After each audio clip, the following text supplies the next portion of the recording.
Dunyoda onadan keyin seni eng ko'p yaxshi ko'radigan, boshqacha sevadigan opa bo'lar ekan.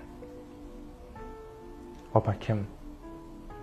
O'zi kichkina bo'lsa ham ukasini beshigini tebratgan, unga alla aytgan. Opa kim? O'zi kichkina bo'lsa ham seni orqasida ko'tarib katta qilgan. Opa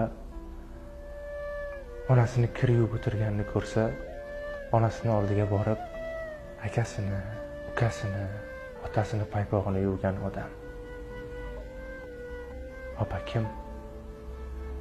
O'zi eng yoqtirgan narsasini yeb o'tirganda ham agar ukasi borib meni yeyman desa, hatto og'zidan chiqarib unga bergan odam. Dunyo tashvishlarini deb ularni esdan chiqarib qo'yma. Opalarimiz sog' bo'lsin. Shunaqa.